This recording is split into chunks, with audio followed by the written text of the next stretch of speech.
अच्छा, ये सवाल आप लोगों का बेसिकली कॉस्ट वॉल्यूम एनालिसिस के चैप्टर का है। कॉस्ट वॉल्यूम प्रॉफिट एनालिसिस या ब्रेक इवन एनालिसिस। सही है। और आहिस्ता आहिस्ता हम इस सवाल को डिस्कस करेंगे ताकि आप लोगों को किसी किस्म की कोई प्रॉब्लम ना हो। सवाल पहले रीड करते हैं। और सवाल में लिखा हुआ है रियो लिमिटेड। रियो लिमिटेड RL, ये किसी कंपनी का नाम है। Operates donut shops in different parts of Karachi and has average monthly sales of rupees 4.5 million per shop। एक कंपनी है जिसकी डोनट्स की दुकानें हैं पूरे कराची में, और एक शॉप का मंथली जो सेल्स रेवेन्यू है वो 4.5 मिलियन रुपीस होता है। RL earns contribution margin of 20%। Company का कंट्रीब्यूशन मार्जिन 20% है, या कंपनी का रेशो सी एस रेशो 20% है। कंट्रीब्यूशन मार्जिन 20% है या रेशो 20% है। यानी कि सेल्स रेवेन्यू जितना भी होता है उस सेल्स रेवेन्यू का, अगर लेट से सेल्स रेवेन्यू 100 होता है तो 100 का 20% या 20 रुपए कंट्रीब्यूशन होती है। ठीक है। और बाकी क्या चीज़ होती है? वेरिएबल कॉस्ट होती है। इसको हम रेशो या कंट्रीब्यूशन टू सेल्स रेशो कहते हैं। इसका एक सेपरेट लेक्चर है जिसमें इसको डिटेल में डिस्कस किया गया है। अगर आप लोगों ने नहीं देखा तो काइंडली उस लेक्चर को भी ज़रूर देखें। सेल्स रेवेन्यू अगर 100 होगा और रेशो या कंट्रीब्यूशन मार्जिन की परसेंटेज 20% है, तो इसका मतलब सेल्स रेवेन्यू का 20% या 20 जो है वो कंट्रीब्यूशन होगा। यानी कि अगर कोई चीज़ कंपनी 100 रुपये में बेचती है, अगर कोई चीज़ कंपनी 100 रुपये में बेचती है तो उसका 20% या 20 रुपये कंट्रीब्यूशन है, और बाकी 80% या 80 रुपये वेरिएबल कॉस्ट है। इसी तरह से लेट से अगर कोई कंपनी 200 रुपये की कोई चीज़ बेचती है और उसका रेशो 20% है, उसका रेशो 20% है, तो इसका मतलब ये है कि 200 का 20% यानी कि 40 रुपये उसकी कंट्रीब्यूशन है, और 160 रुपीज उसकी वेरिएबल कॉस्ट है। इसका मतलब रेशो होता है। अगर हम सेल्स रेवेन्यू को रेशो से मल्टीप्लाई करते हैं तो कंट्रीब्यूशन की वैल्यू आ जाती है। अगर हम कभी भी सेल्स रेवेन्यू को कंपनी के रेशो से मल्टीप्लाई करते हैं, कंट्रीब्यूशन टू सेल्स रेशो से या कंट्रीब्यूशन मार्जिन से मल्टीप्लाई करते हैं, जो कि 20% सवाल में दिया है, तो कंपनी का कंट्रीब्यूशन आ जाता है। और कंट्रीब्यूशन आप सबको मालूम होगा, कंट्रीब्यूशन क्या होता है? Sales revenue minus variable cost से आने वाली अमाउंट। अगर कंपनी का रेशो 20% है, यानी कि सेल्स रेवेन्यू का अगर 20% कंट्रीब्यूशन होती है, सेल्स रेवेन्यू का अगर 20% कंट्रीब्यूशन होती है, तो बाकी 80% कंपनी की वेरिएबल कॉस्ट होती है। यानी कि अगर किसी कंपनी का अगर रेशो 20% है ना, किसी सवाल में दिया हुआ है, तो उसका मतलब ये हो गया कि उसका वेरिएबल कॉस्ट टू सेल्स का जो रेशो होगा ना, VS रेशो या variable cost to sales ratio, वो 80% होगा, क्योंकि इन दोनों का एडिशन हमेशा 100% बनता है। ये भी याद रखिएगा। ये बात क्लियर है? ये हमने सेपरेट लेक्चर में भी डिस्कस करी हुई है। सही है। रेशो 20% होने का मतलब ये है कि सेल्स रेवेन्यू का 20% कंट्रीब्यूशन होगी, और अगर रेशो 20% है तो रेशो 80% होगा, यानी कि सेल्स रेवेन्यू का 80% वेरिएबल कॉस्ट होती है। तो ये एक इंफॉर्मेशन आपको दी हुई थी। इसका मतलब यूं भी आप समझ सकते हो कि लेट से अगर कंपनी एक डोनट 300 रुपए का बेचती है, यानी कि सेलिंग प्राइस 300 है, तो 300 का 20% इज 60। 300 का 20% इज 60। एक डोनट पर इसकी 60 की कंट्रीब्यूशन होती है, और इसकी एक डोनट की जो वेरिएबल कॉस्ट होती है वो 240 होती है। अब लिखा हुआ है RL is now planning to open a shop in Lahore. Company Lahore में एक शॉप ओपन करने का सोच रही है। In this respect following two rental options are under consideration. अब उसके लिए दुकान किराए पे ली जाएगी। जब दुकान किराए पे ली जाएगी तो दो ऑप्शन है कंपनी के पास। पहला ऑप्शन ये है annual rent of 2.52 million payable in advance. Company के पास एक ऑप्शन ये है कि मैं जो दुकान जो है वो लाहौर में ओपन करूं, उस दुकान का जो किराया हो वो 2.52 मिलियन हो। और क्योंकि ये 2.52 मिलियन एनुअल रेंट है यानी कि साल का 2.52 मिलियन हो। Payable in advance. Payable in advance का क्या मतलब है? पेएबल इन एडवांस का मतलब है कि आज ही पूरे साल का किराया पे हो रहा हो। एक ही ऑप्शन है।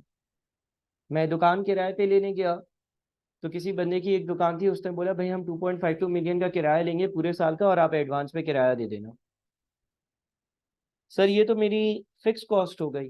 बिल्कुल। फिक्स कॉस्ट के लिए सेपरेट वीडियो है। फिक्स कॉस्ट के कॉन्सेप्ट है, हमने ये पढ़ा था कि फिक्स कॉस्ट वो होती है जो लेवल ऑफ एक्टिविटी के साथ चेंज ना हो। अब अगर मैं दुकान किराए पे लूंगा तो मुझे 2.52 मिलियन का रेंट देना है, पूरा का पूरा फिक्स्ड होगा। दूसरा ऑप्शन क्या है? Monthly rent of ₹0.1 million. एक महीने का मैं 0.1 मिलियन का रेंट पे करूं। एक महीने का मैं 0.1 मिलियन का रेंट पे करूं, 2 महीने का 0.2 मिलियन का, 3 महीने का 0.3 मिलियन का, plus 2% commission on total sales payable at the end of each month. एक और दुकान में किराए पे लेने गया तो जब दूसरी दुकान वाले से मेरी बात हुई कि भाई किराए पे दुकान चाहिए, तो उसने ये बोला कि भाई हमारा जो किराया होगा ना वो कुछ इस तरह से होगा कि आप 0.1 मिलियन एक महीने का किराया देना, प्लस आप जितनी भी सेल्स करो उसका 2% हम कमीशन लेंगे। ठीक है? यानी कि अगर आप 100 रुपए की चीजें बेचोगे तो 2 रुपए हमारे। Payable eight the end of each month, और हर महीने के आखिर में पे करना होगा। ये दो बातें हो गई। उसके बाद लिख रहा है एडिशनल इंफॉर्मेशन, और फिर कुछ एडिशनल इंफॉर्मेशन दी हुई है। Bullet number 1, RL would introduce customized donuts। Company नए तरह के डोनट्स लॉन्च करेगी। In addition to the regular range. ये जो अभी आम हालात में डोनट्स बेच रही है इसके अलावा होंगे। The price of customised donuts will be 15% higher than the regular ones. जो कस्टमाइज्ड डोनट्स होंगे, कस्टमाइज्ड डोनट्स में भी कस्टमर बताएगा कि भाई डोनट मुझे इस तरह का बनाना है। तो जो कस्टमाइज्ड डोनट होंगे वो कंपनी अपना जो रेगुलर डोनट अभी बेच रही है उसके अलावा मजीद लॉन्च करेगी। और ये एक डोनट जो है ना वो आम डोनट से 15% महंगा होगा। आम डोनट से 15% महंगा होगा। मिसाल के तौर पर आम डोनट अगर 100 का है तो ये वाला डोनट कितने का होगा? 115। मिसाल के तौर पर आम डोनट अगर 200 रुपए का है तो 200 में 200 का 15% ऐड करो। ये कस्टमाइज डोनट कितने का होगा? 230। बात समझ में आ रही है? अच्छा, अगर आपने किसी चीज को 15% इंक्रीज करना हो ना तो आप यूं भी कर सकते हो कि मिसाल के तौर पर अगर आम डोनट 300 का होगा तो जो कस्टमाइज डोनट होगा वो 300 मल्टीप्लाइड बाई 1.15 यानी कि 345 रुपए का होगा। अगर किसी चीज को 15% से इंक्रीज करना है ना तो 1.15 से मल्टीप्लाई कर दो। 20% से इंक्रीज करना है 1.2 से मल्टीप्लाई कर दो। 25% से इंक्रीज करना है तो 1.25 से मल्टीप्लाई कर दो। 50% से इंक्रीज करना है तो 1.5 से मल्टीप्लाई कर दो। यानी कि डेसिमल या पॉइंट के बाद 1 पॉइंट के बाद परसेंटेज वाली वैल्यू लिख दो। 15% है तो मैंने 15 लिख दिया। तो अगर 100 वाला नॉर्मल डोनट है, कस्टमाइज डोनट 115 का बिकेगा। नॉर्मल डोनट 200 का है तो कस्टमाइज डोनट 220 230 का बिकेगा, एंड सो ऑन। ये पहला पॉइंट हो गया जो हमने समझ लिया। दूसरा पॉइंट समझते हैं। एवरेज मंथली सेल्स वॉल्यूम यानी कि number of units of this shop is expected to be 30% higher than existing sales. अब वो ये कहते हैं कि अभी आप जितने भी डोनट्स बेचते हो इस नई दुकान में 30% डोनट्स ज्यादा बिकेंगे। यानी कि अगर आप अभी 100 डोनट्स बेचते हो तो इस दुकान पर कितने डोनट्स बिकेंगे? 130। अगर आप अभी 200 डोनट्स बेचते हो तो इस दुकान पर कितने डोनट्स बिकेंगे? 30% से इंक्रीज करो, 260। या अगर आप अभी 300 डोनट्स बेचते हो, अगर आप अभी 300 डोनट्स बेचते हो तो इस नई दुकान पर कितने डोनट्स बिकेंगे? 300 मल्टीप्लाइड बाय 1.3, यानी कि 390 डोनट्स बिकेंगे। 30% ज्यादा डोनट्स बिकेंगे। बात समझ में आई? 20% of the sales volume will consist of customized donuts। और जितने भी डोनट्स बिकेंगे, जितने भी डोनट्स बिकेंगे, 20% डोनट्स उसमें से जो होंगे ना, वो कस्टमाइज्ड डोनट्स होंगे। अब जरा इसको समझते हैं, जरा बुलेट नंबर 2 को समझते हैं। एज्यूम करो अभी तुम 200 डोनट्स बेच रहे थे। एज्यूम करो अभी तुम 200 डोनट्स बेच रहे थे। तो पॉइंट नंबर 2 के हिसाब से उसने बोला इस नई दुकान में 30% ज्यादा डोनट्स बिकेंगे। अगर मैं अभी 200 डोनट्स बेच रहा था, पॉइंट नंबर 2 के हिसाब से इस दुकान में 30% ज्यादा डोनट्स बिकेंगे। तो कितने डोनट्स बिकेंगे बताओ? सर आप 200 को मल्टीप्लाई कर दो 1.3 से। सर 230 डोनट्स बिकेंगे। बात समझ में आ रही है? पार्टिसिपेट करना है जरा चैट बॉक्स में। एज्यूम करो कराची में आप एक दुकान पर 200 डोनट्स बेच रहे थे, तो अब लाहौर की एक दुकान में 30% ज्यादा डोनट्स बिकेंगे। यानी कि पिछली वाली जो क्वांटिटी है 200, इसको 1.3 से मल्टीप्लाई कर दो, यानी कि 230 डोनट्स बिकेंगे। क्योंकि उसने लिखा हुआ है average monthly sales volume of this shop is expected to be 30% higher than existing sales. समझ में आई ये वाली बात? यानी कि अगर मैं इस लाहौर वाली शॉप की बात करूंगा तो इसमें 30% ज्यादा डोनट्स बिकेंगे। इसमें 30% ज्यादा डोनट्स बिकेंगे। ठीक है, समझ में आया? फिर उसने ये बोला कि जो डोनट्स बिकेंगे ना, उसमें से 20% of the sales volume will consist of customised donuts. ये जो नए डोनट्स बिकेंगे, इन नए डोनट्स में से 20% कस्टमाइज्ड डोनट्स होंगे। 20% कस्टमाइज्ड डोनट्स होंगे। तो 230 को मल्टीप्लाई कर दिया 1.2 से, सॉरी 230 को मल्टीप्लाई कर दिया 20% से, यानी कि 46 डोनट्स जो है वो कस्टमाइज्ड होंगे। और 230 को मल्टीप्लाई कर देता हूँ बाकी 80% से। 230 को मल्टीप्लाई कर देता हूँ बाकी 80% से, यानी कि 184 डोनट्स रेगुलर डोनट्स होंगे। 184 डोनट्स रेगुलर डोनट्स होंगे। ठीक है जी। तो पहले तो देखें आपने क्या किया। अगर मैं एज्यूम करूं कि अभी मैं 200 डोनट्स बेच रहा था, तो इस क्लॉज नंबर 2 के हिसाब से लाहौर वाली दुकान पर 30% ज्यादा डोनट्स बिकेंगे, यानी कि 1.3 से मल्टीप्लाई किया 230। 230 में से उससे बोल दिया कि भाई 20% जो सेल्स होगी वो कस्टमाइज्ड डोनट्स की होगी। तो 230 का 20% यानी कि ये कस्टमाइज्ड होंगे और ये रेगुलर होंगे। ये जितनी भी अमाउंट्स में लिख रहा हूँ ये आपको समझाने के लिए लिख रहा हूँ। अभी इसका सवाल से कोई ताल्लुक नहीं है, हम सिर्फ सवाल की चीज़ों को समझ रहे हैं। तो ये बुलेट नंबर 2 हुआ जो यूनिट से डील करता था। फिर लिखते हैं variable cost consist of 75% cost of making regular donuts which will increase by 5% in case of customized donuts. The remaining variable cost represents packaging cost of all the donuts which is expected to increase by 4%. अब ये बोलता है कि जितनी भी variable cost है ना, जितनी भी वेरिएबल कॉस्ट है उसका 75% जो है, variable cost consist of 75% cost of making regular donuts. Variable cost का 75% जो वेरिएबल कॉस्ट है वो वाली है जो रेगुलर डोनट्स को बनाने के लिए इनकर करी गई है। और ये 5% से इंक्रीज होगी कस्टमाइज्ड डोनट्स के केस में। अगर मैं कस्टमाइज्ड डोनट्स बनाऊंगा तो ये 5% ज्यादा होगी। द रिमेनिंग वेरिएबल कॉस्ट बची हुई 25%। द रिमेनिंग वेरिएबल कॉस्ट बची हुई 25%। द रिमेनिंग वेरिएबल कॉस्ट बची हुई 25% represents packaging cost of all the donuts which is expected to increase by 4%. बची हुई 25% कॉस्ट जो होगी वो पैकेजिंग की कॉस्ट होगी, और वो एक्सपेक्टेड है कि 4% से इंक्रीज होगी। देख लेंगे इसका क्या करना है। Fix cost other than the rent is estimated at 0.8 million per month. Rent के अलावा की फिक्स कॉस्ट 0.8 मिलियन है। RL can borrow the required funds at 14% per annum, और कंपनी 14% के हिसाब से फंड्स बोरो कर सकती है, पैसे ले सकती है, उधार ले सकती है। रिक्वायरमेंट में कहते हैं compute the net profit per month and margin of safety percentage under both options and recommend the most suitable option to RL। RL को आप सबसे सुटेबल ऑप्शन रिकमेंड करो।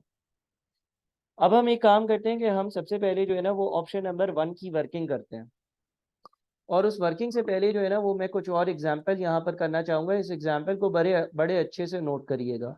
इस एग्जाम्पल को बड़े अच्छे से नोट करिएगा। ये मेन सवाल का हिस्सा नहीं है, लेकिन इस एग्जाम्पल के जरिए आपको ये समझ आएगा कि मल्टीप्लिकेशन डिवीजन वगैरह कैसे करनी है। देखिए, एज्यूम कर लें एक कंपनी है, और उस कंपनी का सेल्स रेवेन्यू कैसे कैलकुलेट होता है? सर, सेल्स रेवेन्यू कैलकुलेट होता है units multiplied by selling price से। सेल्स रेवेन्यू जो कैलकुलेट होता है ना, वो कैलकुलेट करने के लिए मैं यूनिट्स को सेलिंग प्राइस से मल्टीप्लाई करता हूँ। एज्यूम करो कि साल 2015 में कंपनी का जो सेल्स रेवेन्यू था वो कुछ ऐसे था कि कंपनी 50 यूनिट्स बेच रही थी, और कंपनी एक यूनिट 20 रुपए का बेच रही थी। कंपनी 50 यूनिट बेच रही थी और एक यूनिट 20 रुपए का बेच रही थी। तो अगर कंपनी 50 यूनिट बेच रही थी और एक यूनिट 20 रुपए का बेच रही थी, तो कंपनी का सेल्स रेवेन्यू कितना होगा? सर, 1000 होगा। कंपनी अगर 50 यूनिट बेच रही थी और एक यूनिट कंपनी 20 रुपए का बेच रही थी, तो कंपनी का सेल्स रेवेन्यू 1000 रुपए होगा। कंपनी का सेल्स रेवेन्यू 1000 रुपए होगा।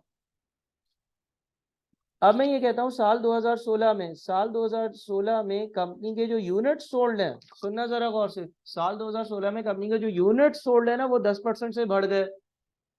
यानी कि कंपनी पहले 50 यूनिट्स बेच रही थी ना, कंपनी पहले 50 यूनिट्स बेच रही थी, अब वो 10% ज्यादा यूनिट्स बेचेगी। तो अगर 10% ज्यादा यूनिट्स बेचेगी, तो कंपनी अब बेच रही होगी 55 यूनिट्स। कंपनी अब बेच रही होगी 55 यूनिट्स, और कंपनी अगर एक यूनिट 20 रुपए का बेचेगी, तो 55 यूनिट 20 रुपए के हिसाब से टोटल 1100 रुपए के बिकेंगे। क्या ये बात समझ में आई? देखिए, 2015 में मैंने कहा कि आप एज्यूम करो कि कंपनी 50 यूनिट बेचेगी, एक यूनिट 20 रुपए का बेचेगी, सेल्स रेवेन्यू 1000 होगा। 2016 में कंपनी ने 10% ज्यादा यूनिट्स बेचे। जब कंपनी ने 10% ज्यादा यूनिट्स बेचे तो 50 के बजाय 55 बेचे। 50 प्लस 50 का 10% ले लो, या 50 को 1.1 से मल्टीप्लाई कर लो, और 20 रुपए का एक यूनिट बेचा, तो कंपनी का सेल्स रेवेन्यू 1100 हो गया। इन दोनों सालों के बीच में क्या हुआ है? इन दोनों के सालों के बीच में सर यूनिट्स में इंक्रीज आया, यूनिट्स में इंक्रीज आया, यूनिट्स में इंक्रीज आया। कंपनी ने 10% यूनिट ज्यादा बेचे। अच्छा, अगर यूनिट्स 10% से इंक्रीज हो रहे हैं ना, अगर यूनिट्स 10% से इंक्रीज हो रहे हैं, तो सेल्स रेवेन्यू भी 10% से इंक्रीज होगा। यानी कि अगर मैं सेल्स रेवेन्यू देखूं, पिछला वाला 1000 है, और इसको भी मैं 1.1 से मल्टीप्लाई कर दूं, तो मैं नए वाले सेल्स रेवेन्यू पर ही आऊंगा। बात समझ में आ रही है? अगर यूनिट्स में 10% का इजाफा है, अगर यूनिट्स में 10% का इजाफा है, अगर यूनिट्स में 10% का इजाफा है, तो सेल्स रेवेन्यू में भी 10% का ही इजाफा होगा। अगर आप 50 के बजाय 55 यानी कि 10% ज्यादा यूनिट्स बेच रहे हो, और 20 रुपए के हिसाब से बेच रहे हो, तो आपका सेल्स रेवेन्यू 1000 से 1100 पर जाएगा, यानी कि 10% से ही इंक्रीज होगा। अच्छा चलो, 2017 में मैं ये कहता हूं कि सेलिंग प्राइस 20% से इंक्रीज हो गई। ठीक है, सेलिंग प्राइस 20% से इंक्रीज हो गई। 2017 में कंपनी 55 यूनिट्स बेच रही थी। 2017 में कंपनी 55 यूनिट्स बेच रही थी, लेकिन कंपनी की सेलिंग प्राइस 20% से इंक्रीज हो गई। तो 20 का 20% लो, 4 रुपए बनता है, और 20 में ऐड करो। अगर सेलिंग प्राइस 20% से इंक्रीज हुई है, तो अब एक यूनिट 24 का बिक रहा होगा। 20 का 20% लो और 20 में ऐड कर दो। या ऐसा भी कर सकते हो कि आप 20 को 1.2 से मल्टीप्लाई कर दो, 20 को 1.2 से मल्टीप्लाई कर दो। इसका मतलब अब मैं 55 यूनिट बेच रहा हूँ और एक 24 का बेच रहा हूँ, तो मेरा सेल्स रेवेन्यू कितना है? मेरा सेल्स रेवेन्यू 1320 है। वापस से एक और चीज नोट करना, अगर सेलिंग प्राइस में 20% का इजाफा है, अगर सेलिंग प्राइस में 20% का इजाफा है तो सेल्स रेवेन्यू में भी 20% का ही इजाफा होगा। अगर सेलिंग प्राइस में 20% का इजाफा है तो सेल्स रेवेन्यू में भी 20% का ही इजाफा होगा। यानी कि मैं 1100 को 1.2 से मल्टीप्लाई करूंगा तो 1320 आएगा। अगर सेलिंग प्राइस में भी 20% का इजाफा है तो टोटल सेल्स रेवेन्यू भी 20% से ही इंक्रीज होता है। आप चेक कर लो, आप 1100 को 20% से इंक्रीज करो यानी कि 1.2 से मल्टीप्लाई करो 1320 आएगा। बात समझ में आई? कहना मैं ये चाह रहा हूँ कि अगर यूनिट्स 10% से इंक्रीज होते हैं तो भी सेल रेवेन्यू 10% से इंक्रीज होता है। अगर सेलिंग प्राइस किसी परसेंटेज से इंक्रीज होती है, मिसाल के तौर पे सेलिंग प्राइस 20% से इंक्रीज हुई, मिसाल के तौर पे सेलिंग प्राइस 20% से इंक्रीज हुई, तो भी सेल्स रेवेन्यू जो है ना, तो भी जो आपका सेल्स रेवेन्यू है वो 20% से ही इंक्रीज हो रहा है। अकल में आ रही है बात? अब एक और एग्जांपल ले लेते हैं, 2018 पर चलते हैं, 2018 पर चलते हैं और दोनों को इंक्रीज करते हैं। देखिए अभी आपका जो अभी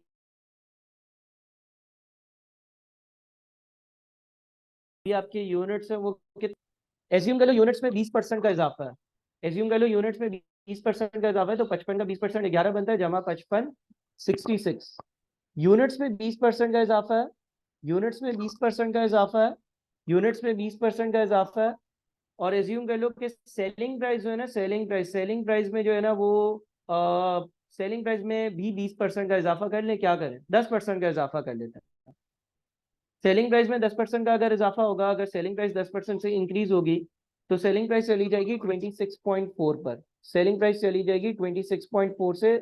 सेलिंग प्राइस में 10% का इजाफा हो रहा है, सेलिंग प्राइस में 10% का इजाफा हो रहा है तो वो चली जाएगी 26.4 पर। तो अगर ऐसा होगा, अगर ऐसा होगा तो आपका सेल्स रेवेन्यू कितने पे चला जाएगा? मेरा सेल्स रेवेन्यू जो है वो 1742.4 पर चला जाएगा। यहाँ पर मैंने क्या किया है, 2017 और 18 के बीच में क्या क्या इंक्रीज हो रहा है? सर यूनिट्स भी 20% से इंक्रीज हो रहे हैं, पहले 55 थे अब 66 हो गए, 20% का इंक्रीज है। और जो सेलिंग प्राइस है वो पहले 24 थी, अब वो 1.1 से मल्टीप्लाई होकर 26.4 हो गई है, यानी कि सेलिंग प्राइस में भी 20% का इजाफा है। और सेल्स रेवेन्यू जो है वो 66 इंटू 26.4 यानी कि 1742.4 आ गया। यहाँ पर यूनिट्स भी इंक्रीज हुए हैं और सेलिंग प्राइस भी इंक्रीज हुई है। अब सेल्स रेवेन्यू कैसे इम्पैक्ट लेता है? देखें आपका पिछला सेल्स रेवेन्यू 1320 था, यूनिट्स इंक्रीज हुए 20% से, तो पिछले सेल्स रेवेन्यू को 20% इंक्रीज करो, और सेलिंग प्राइस इंक्रीज हुई 10% से, तो आप मजीद 1.1 से सेलिंग प्राइस के इंक्रीज के लिए मल्टीप्लाई करो। आप देखना जब आप 1320 को 1.1 और 1.2 और 1.1 से मल्टीप्लाई करोगे ना, तो भी आपका आंसर 1742.4 आएगा। ये एग्जाम्पल मैं आप लोगों को समझाने के लिए कर रहा हूँ, समझ में आई? दोनों का इंक्रीज किसी भी परसेंटेज से हो सकता है, और अगर आप टोटल सेल्स रेवेन्यू को उन्हीं परसेंटेजेस से मल्टीप्लाई करते हो तो आप नए वाले सेल्स रेवेन्यू पर पहुंच जाते हो। अच्छा लेट्स से एक और एग्जांपल, फाइनली 2019, मैं ये कहता हूँ 2019 में यूनिट जो है ना वो यूनिट जो है ना वो 50% से कम हो गए, 40% से कम हो गए, या चलो यूनिट्स को चेंज नहीं करते, यूनिट 66 ही है। सेलिंग प्राइस 20% कम हो गई, पहले 26.4 थी, पहले 26.4 थी, अब 20% कम हो गई। 26.4 का 20% जो है वो 5.28 बनता है, और 26.4 में से 5.28 माइनस करें तो अब सेलिंग प्राइस आपकी 21.12 रह जाएगी, 21.12 रह जाएगी। मैं ये कहना चाह रहा हूँ कि अब सेलिंग प्राइस जो है ना वो 20% से कम हो गई। अच्छा सेलिंग प्राइस को अगर 20% से कम करना है ना, तो आप 0.8 से मल्टीप्लाई करोगे। अगर किसी चीज को 20% से कम करना है तो आप उसको 0.8 से मल्टीप्लाई करोगे। आप 26.4 को 20% 8.8 से मल्टीप्लाई करो तो 21.12 आएगा, या 26.4 का 20% लेकर 26.4 में से उसको माइनस कर दो। अगर 30% से कम करना हो तो 0.3 से मल्टीप्लाई करो, अगर 10% से कम करना है तो 0.9 से मल्टीप्लाई करो। अब आपके पास सेल्स रेवेन्यू कितना आ जाएगा, 66 इंटू 21.66 इंटू 21.12, यानी कि सेल्स रेवेन्यू आ जाएगा 1393.92, 13 93.92। क्या लिंक बन रहा है? क्या लिंक बन रहा है? सर लिंक ये बन रहा है कि अगर मैं पिछला वाला सेल्स रेवेन्यू पिक करता, अगर मैं पिछला वाला सेल्स रेवेन्यू पिक करता और इस सेल्स रेवेन्यू को 20% से कम कर देता तो भी यही आता।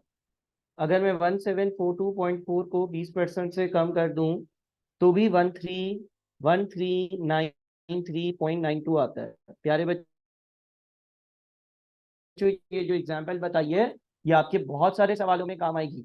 तो आप ये याद रखिएगा कि जितने परसेंट से सेल्स रेवेन्यू इंक्रीज हो, सेलिंग प्राइस इंक्रीज होगी, उतने से ही सेल्स रेवेन्यू भी इंक्रीज होगा। और जितने परसेंट से सेलिंग प्राइस इंक्रीज होगी उतने से ही सेल्स रेवेन्यू भी इंक्रीज होगा। और अगर दोनों इंक्रीज होंगे तो सेल्स रेवेन्यू भी दोनों के इम्पैक्ट से ही इंक्रीज होगा। ये याद रखना। क्लियर है?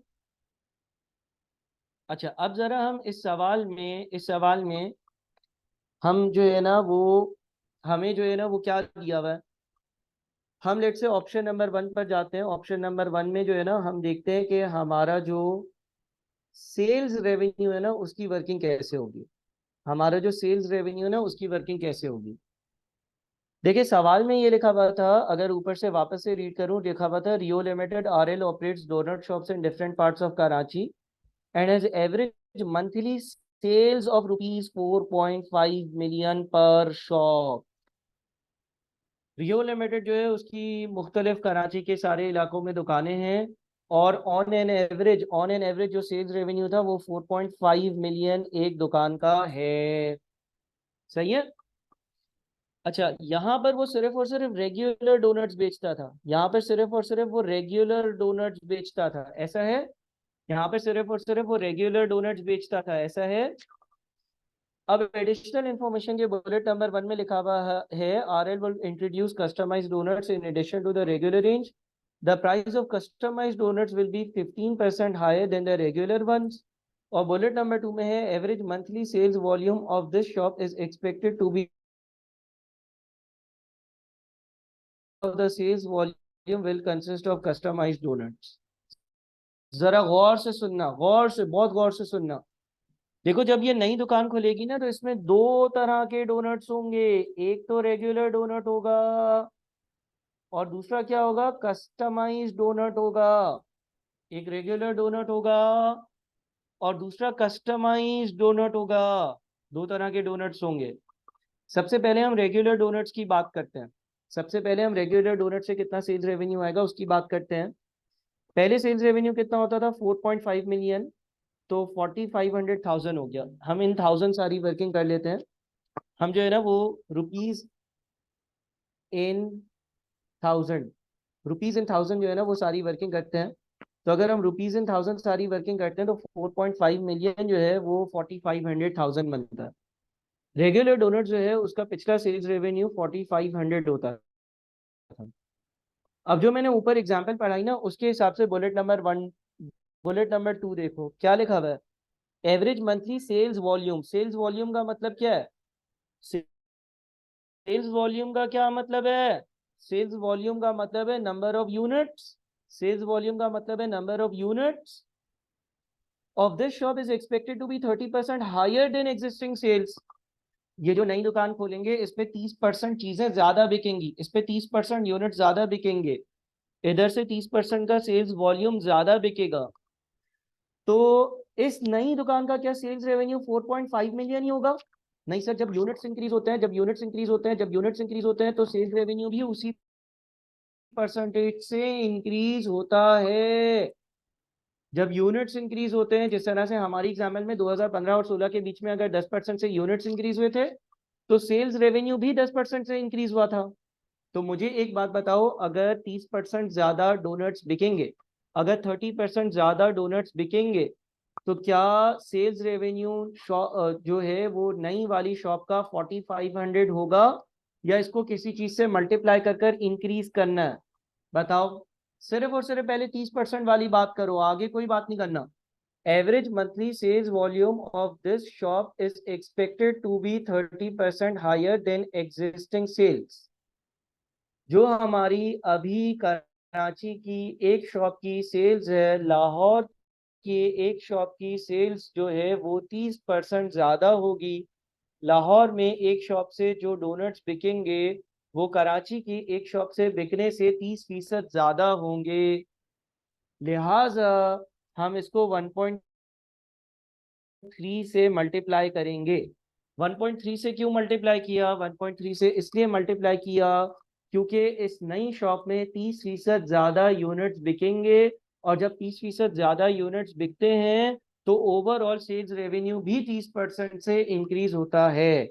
तो 4500 को हमने 1.3 से मल्टीप्लाई किया। 4500 पुराना सेल्स रेवेन्यू था, कराची की एक शॉप का सेल्स रेवेन्यू था। इसको 1.3 से इसलिए मल्टीप्लाई किया क्योंकि सवाल में लिखा हुआ है कि इस कराची की लाहौर वाली शॉप से 30% ज्यादा चीजें बिकेंगी, और जब यूनिट 30% से इंक्रीज होते हैं तो हमने अपनी एग्जाम्पल में ये नोट किया कि सेल्स रेवेन्यू भी 30% ज्यादा होता है। ये बात समझ में आई कि 4500 को पहले तो हम 1.3 से मल्टीप्लाई कर देंगे। अच्छा, अब हम रेगुलर डोनट्स की बात कर रहे हैं। अब हम रेगुलर डोनट्स की बात कर रहे हैं। हमने अब सेल्स रेवेन्यू में एक जगह पर रेगुलर डोनट्स लिखा है, एक जगह पर कस्टमाइज्ड डोनट्स लिखा है। हमने सेल्स रेवेन्यू में अपने पास एक जगह पर रेगुलर डोनट्स लिखा है, एक जगह पर कस्टमाइज्ड डोनट्स लिखा है। ये नए वाले डोनट आ गए, नए वाले डोनट आ गए, नए वाले डोनट आ गए। लेकिन लेकिन लेकिन एक और बात भी तो है, और वो ये है कि 20% of the sales volume will consist of customised doughnuts. यानी कि जो आपकी टोटल सेल्स होगी, अगर आप 100 चीजें बेच रहे हो तो 100 की 100 रेगुलर डोनट नहीं होगी, बल्कि सिर्फ और सिर्फ 80% सेल्स रेगुलर डोनट की होगी। ये तो आपकी टोटल सेल्स है ना, 4500 इंटू 1.3, इसमें तो सारे सेल्स के यूनिट शामिल है। इसमें तो सारे सेल्स की यूनिट शामिल है, क्योंकि आपने इसमें अभी रेगुलर और कस्टमाइज को अलग अलग नहीं किया। आपने तो ये देखा कि भाई टोटल वॉल्यूम 30% से इंक्रीज हो रहा है, तो आपने उसको 30% से इंक्रीज कर दिया। अब मुझे बताओ किस चीज से मल्टीप्लाई करेंगे। अगर मुझे ये मालूम करना है कि रेगुलर डोनट्स की क्या सेल्स होगी, तो मुझे किस चीज से मल्टीप्लाई करना चाहिए? किस चीज से मल्टीप्लाई करना चाहिए बताएं जरा। हम इसको बेटा मल्टीप्लाई करेंगे 0.8 से। 0.8 से मल्टीप्लाई करेंगे। सर 0.8 से क्यों मल्टीप्लाई करेंगे? क्योंकि देखो रेगुलर डोनट्स 80% है, टोटल का 80% है। बाकी क्या है? कस्टमाइज्ड डोनट्स है। ठीक है, कस्टमाइज्ड डोनट्स अलग है। देखो आप इसको यूं भी समझ सकते हो कि मिसाल के तौर पर कराची में, सुनना जरा यहाँ गौर से, मिसाल के तौर पर कराची में आप 45 रुपए का एक डोनट बेचते थे। ठीक है, ये सेलिंग प्राइस है। और आप जो है ना वो 100 डोनट्स बेचते थे, इसलिए आपका सेल्स रेवेन्यू जो है वो 4500 होता था। अब लाहौर में आप आए, लाहौर में आप आए, लाहौर में आप आए, तो आप कितने डोनट्स बेचोगे? सर वो कहता है कि 30% ज्यादा, यानी कि 130 डोनट्स बिकेंगे, ऐसा है? 130 डोनट्स बिकेंगे, ऐसा है? इन 130 डोनट्स में से, इन 130 डोनट्स में से 130 का 20%, 130 का 20% यानी कि 26 जो डोनट्स होंगे ना वो कस्टमाइज्ड होंगे, और 130 का बाकी 80% यानी कि 104 डोनट्स, 104 डोनट्स रेगुलर होंगे। बात पल्ले में पड़ रही है? अच्छा, सेलिंग प्राइस, सेलिंग प्राइस जो रेगुलर डोनट्स है उनकी 45 होगी, लेकिन कस्टमाइज डोनट्स की 15% ज्यादा होगी। सवाल में मेंशन है कि कस्टमाइज डोनट्स की जो सेलिंग प्राइस होगी वो 15% ज्यादा होगी, यानी कि 45 मल्टीप्लाइड बाई 1.15, यानी कि 51.75 होगी। 51.7, 51.75 होगी। पहले इस एग्जाम्पल पे फोकस कर लो, मैं एक और एग्जाम्पल बना रहा हूँ, ये समझ में आई? देखो कराची में आप लेट से 45 रुपए का एक डोनट बेचते थे और 100 डोनट्स बेचते थे, आपका सेल्स रेवेन्यू 4500 था। लाहौर में आप 30% ज्यादा डोनट्स बेचोगे, 30% ज्यादा डोनट्स बेचोगे तो 100 के बजाय 130 बेचोगे। 130 का 20% कस्टमाइज डोनट्स होंगे जो कि 26 हो गए, और 130 का बाकी 80% यानी कि 104 डोनट्स जो होंगे वो रेगुलर डोनट्स होंगे। जो कस्टमाइज डोनट्स होंगे वो 15% महंगे में बिकेंगे, यानी कि 51.75, और जो रेगुलर डोनट्स होंगे वो बिकेंगे 45 रुपए के हिसाब से। तो जो रेगुलर डोनट्स बिक रहे हैं वो 45 का एक बिक रहा है और 104 बिक रहे हैं, 45 का एक बिक रहा है और 104 बिक रहे हैं। तो इसका मतलब ये हो गया कि रेगुलर डोनट से आने वाला सेल्स रेवेन्यू 4680 होगा, और कस्टमाइज डोनट्स 26 बिक रहे हैं और एक जो है ना वो 51.75 का बिक रहा है, एक जो है ना वो 51.75 का बिक रहा है। तो 26 डोनट्स बिक रहे हैं और एक डोनट जो है वो 51.75 का बिक रहा है, यानी कि ये हो गया 1345.5। ये बात क्लियर है? अब देखें, आप ऐसे भी कर सकते थे, अगर लेट से ये रेगुलर डोनट्स है ना, ये रेगुलर डोनट्स है, ये रेगुलर डोनट्स है, पहले का सेल्स रेवेन्यू 4500 था, पहले का सेल्स रेवेन्यू 4500 था, पहले आप इसको 1.3 से मल्टीप्लाई कर दो ताकि ये वाला इम्पैक्ट इंक्लूड हो जाए कि टोटल यूनिट्स 30% ज्यादा है, और उसके बाद टोटल का सिर्फ और सिर्फ, टोटल का सिर्फ और सिर्फ 80%, टोटल का सिर्फ और सिर्फ 80%, टोटल का सिर्फ और सिर्फ 80% डोनट्स जो है वो रेगुलर डोनट्स है। तो 4500 मल्टीप्लाइड बाय 1.3 0.8 मल्टीप्लाइड बाय 0.8 करोगे ना तो भी 4680 पर पहुंचोगे। बात समझ में आई बच्चों? देखो इस एग्जाम्पल के जरिए चीजें समझो। पहले तो डोनट 30% से इंक्रीज हुए, उसके लिए मैंने 1.3 से मल्टीप्लाई किया। फिर उन 130 में से सारे के सारे डोनट्स रेगुलर थोड़ी हैं, सिर्फ और सिर्फ 80% डोनट्स रेगुलर है, तो मैंने 0.8 से मल्टीप्लाई भी किया। तो अगर मैं 4500 मल्टीप्लाइड बाई 1.3 मल्टीप्लाइड बाई 0.8 करता हूँ, उस तरीके से भी मैं 4680 पर पहुंचता हूँ। और यही तरीका यहाँ पर अप्लाई कर रहा हूँ मैं। पिछला वाला सेल्स रेवेन्यू मल्टीप्लाइड बाई 1.3 क्योंकि यूनिट्स 30% ज्यादा है, मल्टीप्लाइड बाई 0.8 क्योंकि रेगुलर डोनट्स हैं वो सिर्फ और सिर्फ 80% है। तो इसका मतलब ये हो गया कि मेरा जो सेल्स रेवेन्यू होगा ना, मेरा जो सेल्स रेवेन्यू होगा इस सवाल के हिसाब से वो 4680 होगा, 4680 होगा। ठीक है।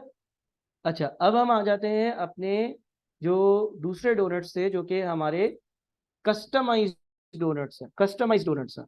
अच्छा देखिए, कस्टमाइज डोनट्स की वैल्यू ऐसे भी आ सकती है कि पहले आपका सेल्स रेवेन्यू 4500 था, पहले तो आप इसको 1.3 से मल्टीप्लाई कर दें। सर 1.3 से क्यों मल्टीप्लाई करें? क्योंकि अब 30% ज्यादा चीजें बिकेंगी। उसके बाद किससे मल्टीप्लाई करें? बताओ बताओ बताओ बताओ। पिछला वाला जो सेल्स रेवेन्यू है, पिछला वाला जो सेल्स रेवेन्यू है, पिछला वाला जो सेल्स रेवेन्यू है, पहले तो इसको 1.3 से मल्टीप्लाई कर दिया, पहले इसको 1.3 से मल्टीप्लाई कर दिया। 4500 को 1.3 से क्यों मल्टीप्लाई किया? ताकि जो यूनिट्स इंक्रीज होने का इम्पैक्ट है वो शामिल हो जाए, यूनिट्स इंक्रीज होने का इम्पैक्ट जो है वो शामिल हो जाए। फिर इसको किससे मल्टीप्लाई करेंगे? अब हम कस्टमाइज डोनट्स की वर्किंग कर रहे हैं, अब हम कस्टमाइज डोनट्स की वर्किंग कर रहे हैं। अगर हम कस्टमाइज डोनट्स की वर्किंग कर रहे हैं तो 130 के 130 कस्टमाइज नहीं है, बल्कि 130 का कितना परसेंट कस्टमाइज्ड है? सर 130 का सिर्फ और सिर्फ 80% कस्टमाइज्ड है। तो इसको 0.8 से मल्टीप्लाई कर दें। दूसरी बात, क्या ये डोनट्स पिछले दामों पर बिकेंगे? नहीं। बुलेट नंबर 1 में लिखा हुआ है RL will introduce customized donuts in addition to the regular range.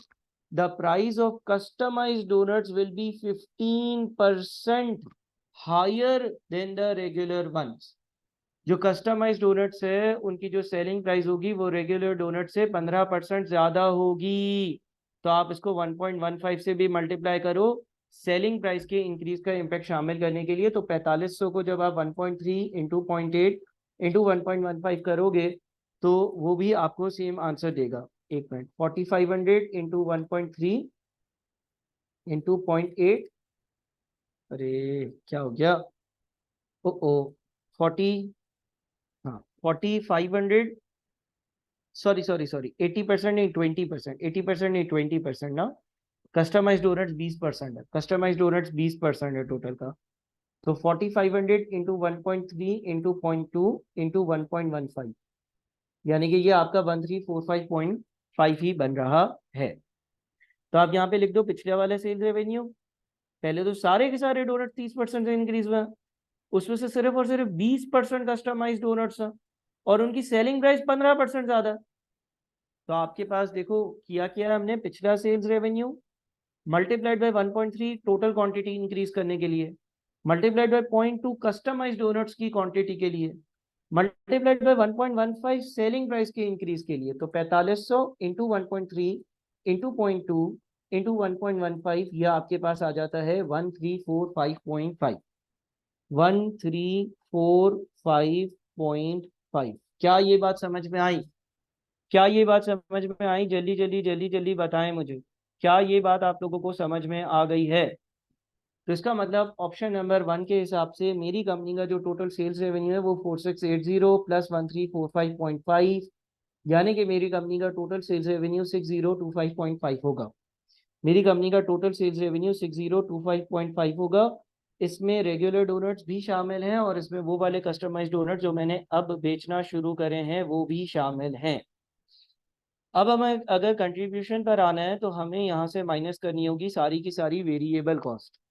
अच्छा, अगर वेरिएबल कॉस्ट माइनस करते हैं तो अगेन कुछ हमारे पास रेगुलर डोनट्स हैं और कुछ हमारे पास कस्टमाइज्ड डोनट्स हैं।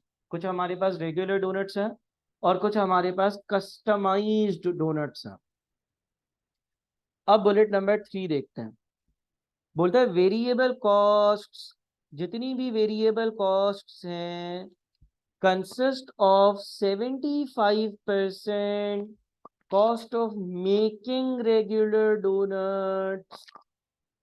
जितनी भी वेरिएबल कॉस्ट है, जितनी भी वेरिएबल कॉस्ट है उसका 75% खर्चा रेगुलर डोनट्स को बनाने का खर्चा है, which will increase by 5% in case of customized donuts।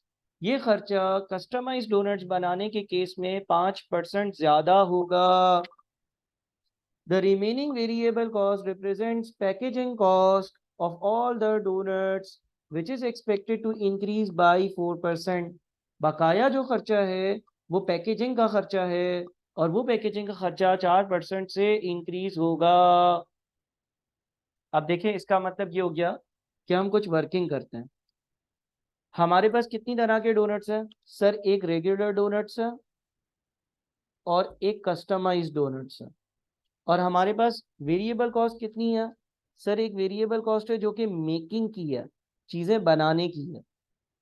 और दूसरी वेरिएबल कॉस्ट कितनी है? दूसरी वेरिएबल कॉस्ट क्या है सर? जो दूसरी वेरिएबल कॉस्ट है ना, जो दूसरी वेरिएबल कॉस्ट है वो डोनट्स को पैक करने की है, पैकिंग की है। सही कह रहा हूँ? अच्छा, अभी ये जो हम वर्किंग करेंगे ना, ये कहाँ की करेंगे? लाहौर की। ये जो वर्किंग करेंगे ये कहाँ की करेंगे? लाहौर की। अच्छा सर, कराची की वर्किंग कैसी है? कराची की वर्किंग कैसी है, यानी कि अभी के हालात क्या हैं? सर अभी तो आप सिर्फ और सिर्फ रेगुलर डोनट्स बेचते हो और वही दो खर्चे होते हैं। एक होती है वेरिएबल कॉस्ट मेकिंग की, एक होती है वेरिएबल कॉस्ट पैकिंग की, है ना? अच्छा, ऊपर हमने ये पढ़ा कि अगर सवाल में लिखा हुआ है कि आपका कंट्रीब्यूशन मार्जिन या सी एस रेशो 20% है। आपने यहाँ पर पढ़ा कि अगर आपका कंट्रीब्यूशन मार्जिन या सी एस रेशो 20% है, अगर आपका कंट्रीब्यूशन मार्जिन या सी एस रेशो 20% है तो इसका मतलब क्या होता है? इसका मतलब होता है सेल्स रेवेन्यू का 20%। सेल्स रेवेन्यू का 20% आपका कंट्रीब्यूशन होता है और बाकी 80% क्या होता है? बाकी 80% क्या होता है? बाकी 80% क्या होता है? बोलो भाई। बाकी 80% वेरिएबल कॉस्ट होती है और ये सेपरेट लेक्चर्स में भी कवर करा हुआ है। अच्छा, लेट से अभी अभी एज्यूम करो कि कराची में एक डोनट 45 का बेचते हो और तुम 100 डोनट्स बेच रहे हो, यानी कि तुम्हारा जो सेल्स रेवेन्यू है ना वो 4500 है। तो तुम्हारी वेरिएबल कॉस्ट कितनी होती है भाई? अगर तुम्हारा सेल्स रेवेन्यू 4500 है और मुझे पता है कि 4500 का 20% कंट्रीब्यूशन और बाकी 80% वेरिएबल कॉस्ट है, बाकी 80% वेरिएबल कॉस्ट है, तो कराची में मेरी जो वेरिएबल कॉस्ट होती है ना वो 3600 रुपये होती है। ये बात क्लियर है? ये बात भेजे में जा रही है? समझ आ रही है? ये बात क्लियर है? ये बात समझ आ रही है? काइंडली मुझे जल्दी से बताओ। ठीक है, अभी आपकी जो वेरिएबल कॉस्ट है कराची में वो अगर 4500 रुपये का सेल्स रेवेन्यू है तो उसका 80% है।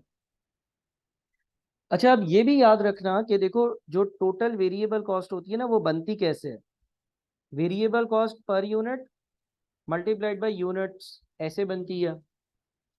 एज्यूम कर लो कि भाई जो वेरिएबल कॉस्ट पर यूनिट है ना, वेरिएबल कॉस्ट पर यूनिट है वो 36 रुपये है और तुम 100 यूनिट्स बेचते हो, तो इसका मतलब तुम्हारी टोटल वेरिएबल कॉस्ट 3600 आती है। अब मुझे ये बताओ कि अगर variable cost per unit increase ना हो, अगर variable cost per unit increase ना हो लेकिन अगर यूनिट्स 30% से इंक्रीज हो जाए, अगर यूनिट 100 के बजाय, अगर 100 के बजाय कोई बंदा 130 यूनिट्स बेच रहा हो, तो क्या वेरिएबल कॉस्ट इंक्रीज होगी? पहले मैं अगर 100 यूनिट्स बेचता था और एक यूनिट की वेरिएबल कॉस्ट 36 थी, तो टोटल वेरिएबल कॉस्ट 3600 होती थी। अगर यूनिट्स 30% से इंक्रीज होंगे, अगर यूनिट्स 30% से इंक्रीज होंगे, तो वेरिएबल कॉस्ट भी 30% से इंक्रीज होगी। तो वेरिएबल कॉस्ट का इंक्रीज भी 30% होगा। अगर यूनिट्स में इजाफा आएगा तो टोटल वेरिएबल कॉस्ट में भी इजाफा आएगा। इसका मतलब चाहे चाहे variable cost per unit increase ना हो, लेकिन अगर नंबर ऑफ यूनिट्स इंक्रीज हो गए, अगर नंबर ऑफ यूनिट्स इंक्रीज हो गए, तो आपकी टोटल वेरिएबल कॉस्ट लाजमी तौर पर इंक्रीज होगी। आपकी टोटल वेरिएबल कॉस्ट लाजमी तौर पर इंक्रीज होगी। ये पहली बात याद रखना। तो मैं जो ऊपर एग्जांपल लेकर चल रहा हूँ वो ऐसे ही लेकर चल रहा हूँ कि देखिए, आप कराची में 100 डोनट्स बना रहे थे, और हमने जो है ना यहाँ पर एज्यूम किया था अपनी एग्जांपल समझने के लिए, समझाने के लिए, कि 45 रुपए एक यूनिट की सेलिंग प्राइस है। तो अगर एक यूनिट की सेलिंग प्राइस 45 रुपए, तो ये 36, मैंने पता है कैसे लिखा था, 45 का 80%, क्योंकि इस सवाल में आपके पास variable cost to sales ratio जो है वो 80% है ना। फिर सवाल में ये लिखा हुआ था कि लाहौर वाले आउटलेट पर 30% चीजें ज्यादा बिकेंगी। जब 30% चीजें ज्यादा बिकेंगी तो 100 के बजाय 130 बिकेंगी, और वेरिएबल कॉस्ट पर यूनिट अगर सेम रहे, तो इनका खर्चा 4680 होगा। ये बात समझे हो? फिर एक और चीज लिखी हुई थी, कि लाहौर वाले आउटलेट पर जो 130 चीजें बिकेंगी, उसमें से 80% कौन से डोनट्स होंगे, उसमें से 80% कौन से डोनट्स होंगे, उसमें से 80% डोनट्स वो वाले होंगे जो कि कौन से कहलाते हैं, कौन से डोनट्स होंगे 80%? कस्टमाइज्ड डोनट्स, है ना। कस्टमाइज्ड डोनट्स होंगे, सॉरी, रेगुलर डोनट्स होंगे, और सवाल में ये लिखा हुआ था कि 20% डोनट्स, यानी कि 130 का अगर मैं 20% ले लूं, 130 का अगर मैं 20% ले लूं, तो सवाल में ये लिखा हुआ था कि बकाया 26 डोनट्स जो है वो कस्टमाइज्ड डोनट्स होंगे। बकाया 26 डोनट्स जो है वो कस्टमाइज्ड डोनट्स होंगे। क्या ये बात समझ में आई? देखिए, ये सब जो सवाल में लिखा हुआ था वही मैं एक एक कर अप्लाई कर रहा हूँ, कि भाई 130 यूनिट्स हो गए, 130 में से अब 80% रेगुलर हैं, और 20% यानी कि 26 यूनिट जो है वो कस्टमाइज्ड है। ये बात समझ में आ गई आप लोगों को? पहले मुझे ये कंफर्म कर दें प्लीज। देखें, ये बहुत इंपॉर्टेंट पहला सवाल हम कर रहे हैं। अच्छा, उसके बाद एक और मजे की बात थी। सवाल में ये लिखा हुआ था कि जो आपकी वेरिएबल कॉस्ट होती है, उसमें से 75% वेरिएबल कॉस्ट जो है वो डोनट्स को बनाने की होती है, और बाकी 25% जो है वो पैकिंग की होती है। 75%, 25%, 75%, 25%। तो इसका मतलब ये हो गया कि ये 3744 जो है ना, ये जो 3744 है, इस 3744 के भी दो हिस्से हैं। इस 3744 में से 75% का जो खर्चा है वो किस चीज का है? इस 3744 में से 75% खर्चा डोनट्स को बनाने का है, और बाकी डोनट्स को पैक करने का है। 36 का अगर 75% ले लूं, 36 का 75% ले लूं, तो 27 बनता है। 27 × 104, 27 × 104, यानी कि 2808, 2808। और 36 का अगर बकाया 25% ले लूं, तो 36 का अगर बकाया 25% लेता हूं, तो 9 रुपए बनता है। 9 × 104, ऐसा ही लिखा था सवाल में। उसे लिखा था कि भाई जो आपकी वेरिएबल कॉस्ट होती है, उस वेरिएबल कॉस्ट के भी दो हिस्से हैं। उस वेरिएबल कॉस्ट के दो हिस्से क्या हैं? कि 75% जो है वो डोनट्स को बनाने की कॉस्ट है, और 25% डोनट्स को पैक करने की कॉस्ट है। इसी तरह से इसमें भी दो हिस्से हैं। ये जो 36 है, 36 का 75% यानी कि 27 × 26 एक जगह करो, और दूसरी जगह आप कर लो 9 × 26। तो 27 × 26 बन जाता है 702, और 9 × 26 जो है वो बन जाता है 234। 9 × 26 बन जाता है 234। ठीक है जी, ये बन जाता है 234। फिर सवाल ने क्या बोला?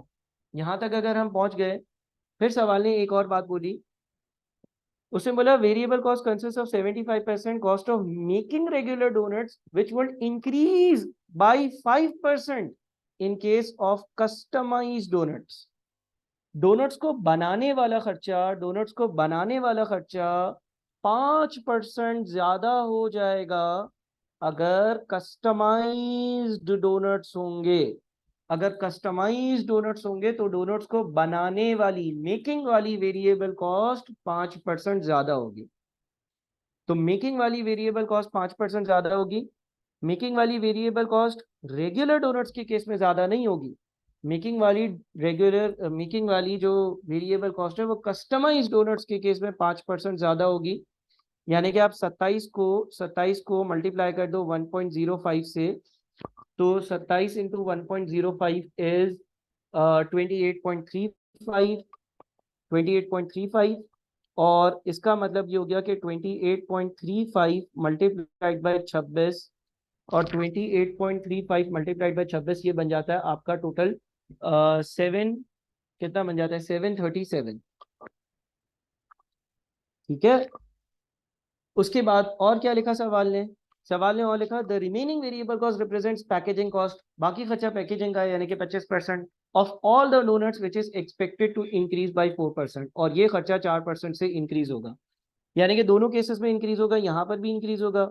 9 रुपए नहीं होगा, 9 multiplied by 1.04, 9 multiplied by 1.04, 9 multiplied by 1.04 बन जाता है 9.36, 9.36। 9 मल्टीप्लाइड बाई 1.04 बन जाता है 9.36। तो जनाब ये वाला खर्चा जो है ना, ये हो जाएगा आपका 9.36 इंटू 104, 9.36 इंटू 104 यानी कि 973.44, 973। ठीक है जी। और ये हो जाएगा आपका 9.36 इंटू 26, यानी कि ये हो जाएगा 9.36 इंटू 26 विच इज 243.36, या 243 हम कह सकते हैं। बड़ी ही इंपॉर्टेंट वर्किंग्स यहाँ पर करी है। क्या सर इसका शॉर्टकट नहीं है? ये तो हमें बार बार रिवाइज करना पड़ेगा बेटा, मेहनत तो करनी पड़ेगी, लेकिन एक शॉर्टकट है, वो मैं आपको समझा देता हूँ। ये जो मैंने चीजें करी हैं आपने रिकॉर्डिंग में अल्लाह की कसम 4 बार देखना है, अगर नहीं समझ आए तो फिर समझ आना शुरू होगा। अगर आपकी मैथ्स वीक है, costing is all about logic, common sense and maths. अब मैं एक चीज करता हूँ, एक शॉर्टकट करता हूँ। देखें, आप क्या करें, आपके पास जो है ना यूनिट्स का इंक्रीज आपने कर लिया, ठीक है, और उससे पहले आपकी जो वेरिएबल कॉस्ट थी वो 3600 थी। आप डायरेक्टली भी कैलकुलेट कर सकते हैं। मैं ज़रा एक डायरेक्ट वर्किंग करता हूँ, जितने लोगों को समझ आए अच्छी बात है, ना समझ आए तो आप दोबारा से इसको रिकैप करिएगा। मैं अगर होता ना, मेरी जब प्रैक्टिस हो जाती, अभी तो आपको ये पूरा मैप बनाना पड़ेगा कि इसमें से इतना ये है, इतना ये है, फिर इसमें से इतना ये है, इतना ये है, फिर ये इंक्रीज हो रहा है, ये डिक्रीज हो रहा है, इसके इतने यूनिट्स, ये करना पड़ेगा 2-3 बार। लेकिन जब आपकी प्रैक्टिस हो जाएगी, फिर आप ये सवाल कैसे करोगे? आप बोलोगे यार पिछला सेल्स रेवेन्यू कितना है, 4500, वेरिएबल कॉस्ट कितनी है, उसका 80%, उसमें से मेकिंग की सॉरी फिर यूनिट्स इंक्रीज हो रहे हैं 30% से, तो टोटल वेरिएबल कॉस्ट इंक्रीज होगी 1.3। फिर उसमें से मेकिंग की वेरिएबल सॉरी रेगुलर डोनट्स कितने हैं, 80%। फिर उसमें से मेकिंग की वेरिएबल कॉस्ट कितनी है, 75%। तो अगर मैं 4500 इंटू 0.8 करूं, पिछली वेरिएबल कॉस्ट आती है, इंटू 1.3 करूं, यूनिट्स की वजह से वो इंक्रीज हो जाता है, इंटू 0.8 करूं, रेगुलर डोनट्स पर आ जाता हूँ, इंटू 0.75 करूं, मेकिंग की वेरिएबल कॉस्ट आ जाती है, जो कि बन जाती है 2808। देखें यहाँ पर क्या आ रहा है, 2808, है ना जादू। लेकिन ये जादू इतनी आसानी से नहीं आएगा, टाइम लगेगा। हाँ, इस सवाल को बुनियाद बनाओ और अपने सारे जादू सीखो। इसी तरह से कस्टमाइज डोनट्स, भाई पिछले साल का सेल्स रेवेन्यू कितना था, 4500, उसकी वेरिएबल कॉस्ट कितनी थी, 80%।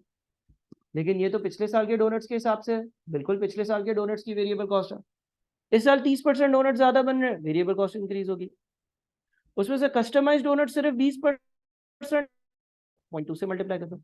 कस्टमाइज डोनट्स की वेरिएबल कॉस्ट जो इस साल की है, उसमें से मेकिंग की कितनी है, मेकिंग की 75% है।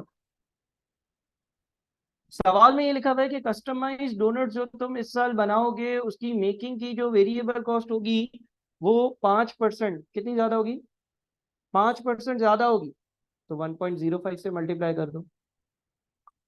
4500 into 0.6 into 1.3 into 0.2 into 0.75 into 1.05, ये आ जाएगा आपका 737। कैसा जादू? इसी तरह से पैकिंग में क्या करेंगे? पिछले साल की सेल रेवेन्यू कितनी है? 4500। उसकी वेरिएबल कॉस्ट कितनी? 80%। सॉरी, कराची वाली, पिछले साल नहीं, कराची वाली। इस 80% को फिर 1.3 से मल्टीप्लाई करो। इस साल 30% ज्यादा यूनिट्स है, उसमें से रेगुलर डोनट्स 80% है, 0.8 से मल्टीप्लाई करो। उसका 25% पैकेजिंग की कॉस्ट है। वो पैकेजिंग की कॉस्ट 4% से इंक्रीज हो रही है। तो आप 4500 into 0.8 into 1.3 into 0.8 into 0.25 into 1.04 करोगे तो आप पहुंचोगे 973 पर। 973 पर देखिए, 737 और 973 यही वैल्यूज नीचे भी आ रही थी। 737, 973, और ये पहले 2808 में दिखा चुका। आखिरी वैल्यू 243 कैसे आएगी? पिछले साल का टोटल सेल्स रेवेन्यू कितना था? 4500। उसकी वेरिएबल कॉस्ट कितनी थी? 80%। इस साल 30% यूनिट ज्यादा है तो वेरिएबल कॉस्ट ज्यादा होगी। उसका 20% कस्टमाइज डोनट्स था। उन कस्टमाइज डोनट्स का 25% पैकिंग की वेरिएबल कॉस्ट है। वो पैकिंग की वेरिएबल कॉस्ट 4% से ज्यादा है। 4500 into 0.8 into 1.3 into 0.2 into 0.25 into 1.04, ये कितना आ जाता है? 243.36, जो कि नीचे आ रहा था। तो प्यारे बच्चों, बात सारी ये है कि भाई यहाँ तक ही हम आज की क्लास रखते हैं। हम सवाल नहीं करते हैं। सिर्फ अगर आप लोग इतना समझ लो कि सेल्स रेवेन्यू और वेरिएबल कॉस्ट की वर्किंग्स इस सवाल में कितनी कैसे हुई हैं, बहुत बेहतरीन है। फिक्स कॉस्ट में इतना बड़ा मामला या मसला नहीं है। फिक्स कॉस्ट का मसला इतना बड़ा मसला नहीं है, वो हम इंशाल्लाह बाद में डिस्कस कर लेंगे। लेकिन जो हमने यहाँ पर ये जो सारा हिसाब किताब किया है ना, ये बड़े अच्छे से देख रहे हैं आपने। और ये सारी चीज़ें जो है ना वो रिवाइज करनी है, और एटलीस्ट इस वीडियो को 2 से 3 बार 4 बार आप देखें, उसके बगैर आगे नहीं बढ़िएगा। इधर जो जो हमने बातें करी हैं, आप हर 2 मिनट वीडियो को 2-2 मिनट पे पॉज करें, 3-3 मिनट पे पॉज करें। 1 घंटा, 2 घंटे, 3 घंटे, 4 घंटे, 5 घंटे लगाएं। लेकिन यहाँ तक अगर आपने चीजें सीख ली तो आपको बहुत सारे सवालात में आसानी होगी। तो उम्मीद है कि आप लोग इतना कर कर आओगे। फिक्स कॉस्ट की तरफ नहीं जाओ, मार्जिन ऑफ सेफ्टी की तरफ नहीं जाओ। आगे ये सवाल सॉल्व ही नहीं करो अभी, हम बाद में सॉल्व करते हैं। यहाँ तक अपनी कवरेज कर कर अगली क्लास में आना, अगली क्लास में आगे की कवरेज करते हैं।